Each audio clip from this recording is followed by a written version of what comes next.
Hi, this is a series on mermaids and the divine feminine.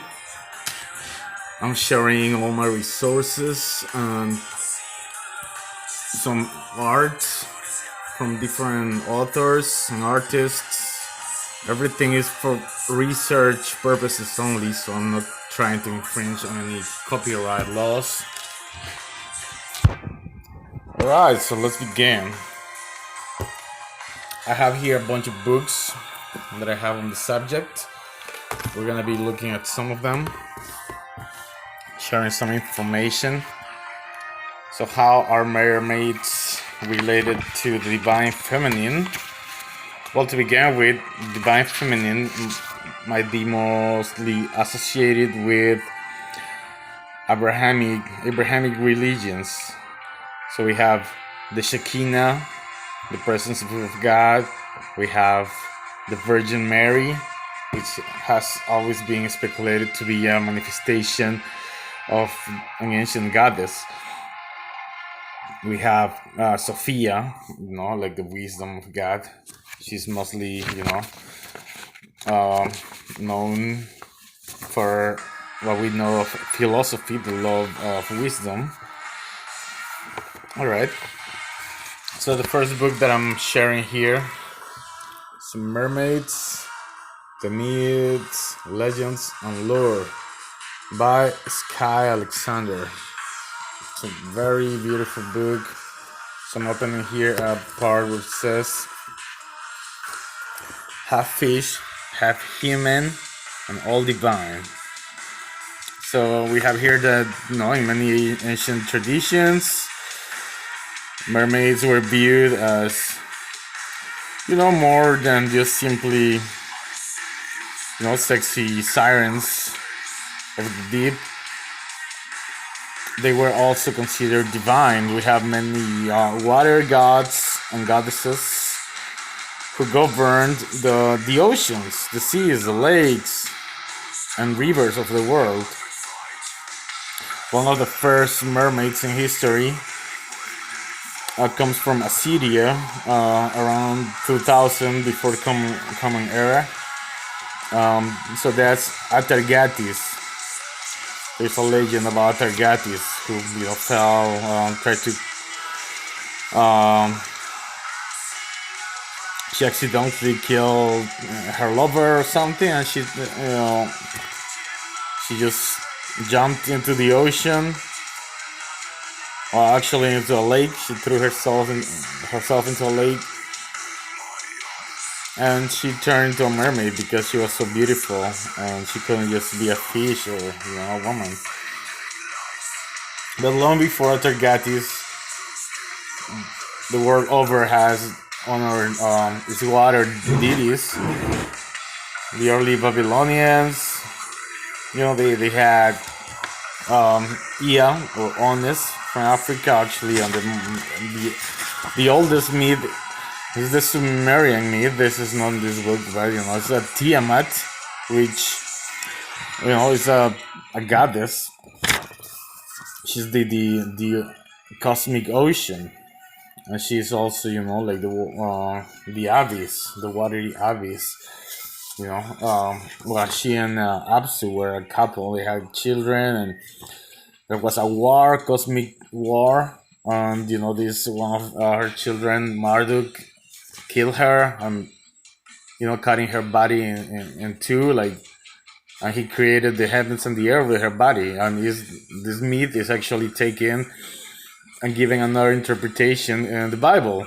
As God is splitting the oceans from above and the oceans from below. All right, so we have a lot of water spirits and everything, but mostly actually to difference mermaids, which are, let's say, mostly European. From the African spirits, is that the African Middle Eastern spirits are mostly half serpent, while mermaids, they are half fish. All right, and then We have here in this book also something about the anima, how mostly mermaids are seen by men more than women. So he talks about how the anima, describes the feminine part of a man, of a man's psyche. Um, so so even there are mermen too. Mermaids make up the vast majority of these mysterious sea beings, at least according to the legends. Um, so most Jungian analysts might describe mermaids as a symbol of the anima. And it makes sense because also the unconscious mind is supposed to be like an ocean, right? So we have this cosmic ocean, and we have the ocean in the mind. Also, there are a lot of water nymphs who populated ancient Greek mythology.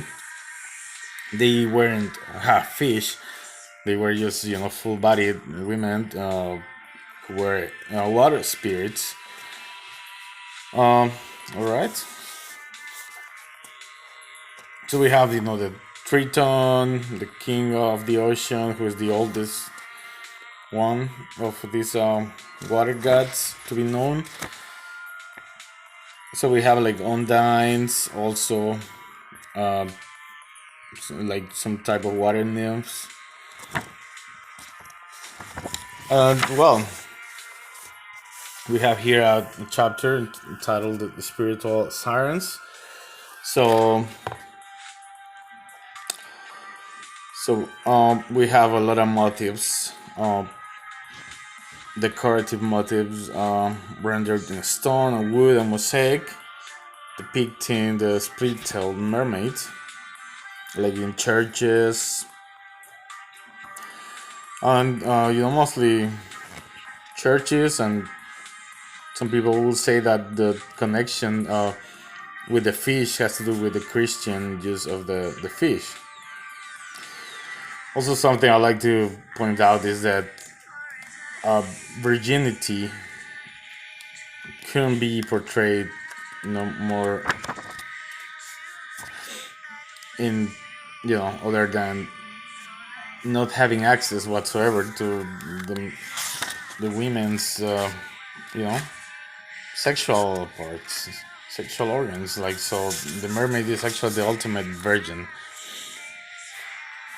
So we're in Africa and other places, we have mostly reptilian water deities, right? From Asia, the Middle East, and Africa.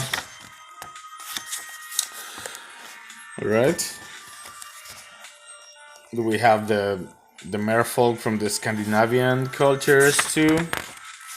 We have Nixies. We also have the Lorelei, is a water spirit, a river spirit from the Rhine River. It's like from Germany. And we have this chapter also titled "Wise Women." So I'm gonna read some of this here. Wise women. So today's mermaids may epitomize the dumb blonde image or appear as cute cuddly playmates, but myths and folklore often present them as wise women with the power to heal, teach, and guide human beings. Ancient Sumerian myths say mermaid educated people and taught them science and the arts. Alright, so in myths and psychology, water symbolizes the emotions, intuition, and the unconscious.